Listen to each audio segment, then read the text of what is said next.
Assalamualaikum warahmatullahi wabarakatuh. Sebagaimana telah saya jelaskan di dalam kegiatan perkuliahan kemarin mengenai metode pendekatan ilmiah atau scientific approach. Pada dasarnya bahwa pendekatan ilmiah itu adalah penggabungan atau perpaduan antara penalaran deduktif dan penalaran induktif.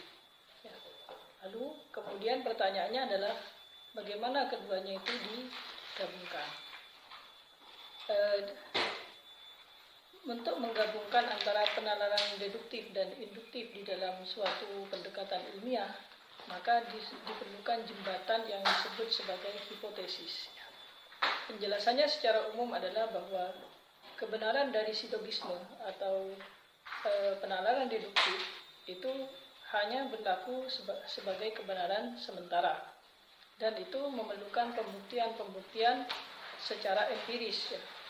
Di dalam secara induktif harus dibuktikan secara empiris.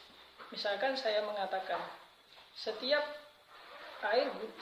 gula adalah manis, maka ini menjadi hipotesa, kebenaran yang bisa diterima dalam sifatnya yang sementara.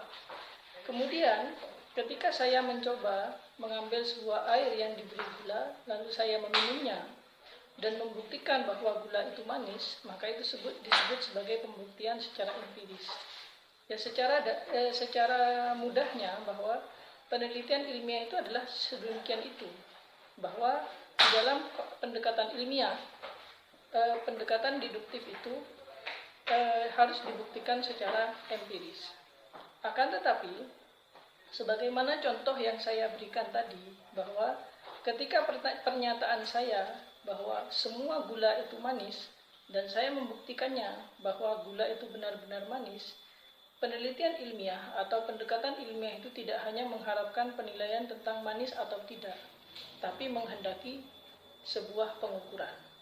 Nah, ini suatu hal yang penting di dalam pendekatan ilmiah, bahwa pendekatan ilmiah di samping menilai sesuatu, dia itu juga harus mengukur, sehingga pernyataan gula itu manis itu juga harus diukur dengan cara misalkan bahwa kadar gula dalam air itu sekian persen, kadar gula di dalam suatu jenis makanan itu sekian persen. Misalkan pula ketika saya ada di sebuah ruangan, lalu saya mengatakan bahwa di ruangan ini suhu sangat dingin. Lah, perkataan sangat dingin itu di dalam penelitian, di dalam sebuah pendekatan ilmiah itu tidak hanya ingin mengetahui pernyataan sangat dingin. Kenapa? Karena pernyataan dingin, sangat dingin atau kurang dingin itu tidak terukur.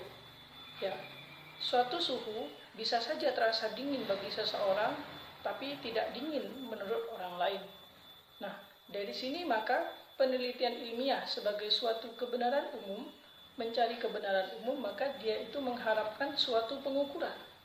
Nah, ini beda antara saya mengatakan suhu di ruangan ini dingin. Nah, dengan pernyataan suhu di dalam ruangan ini sekian derajat Celcius, 20 derajat Celcius, 30, 50, dan sebagainya. Perbedaan antara apa yang saya katakan dingin dengan derajat Celcius itu tadi adalah berbeda di dalam segi pengukurannya, dan ilmu menghendaki sebuah keterukuran, bukan hanya sebuah penilaian. Penilaian, nilai itu adalah kualitatif dan ukuran itu adalah kuantitatif. Nah, sehingga dari sinilah berangkat dari kegiatan pengukuran, ya. Selain dia juga menilai, ilmu itu selain menilai dan juga dia juga harus mengukur. Supaya apa? Kebenaran itu bisa diterima oleh semua pihak, diterima secara umum. Ketika saya mengatakan kadar gula di dalam air sekian persen, maka entah terasa manis atau tidak bagi seseorang, kenyataan sekian persen itu adalah benar.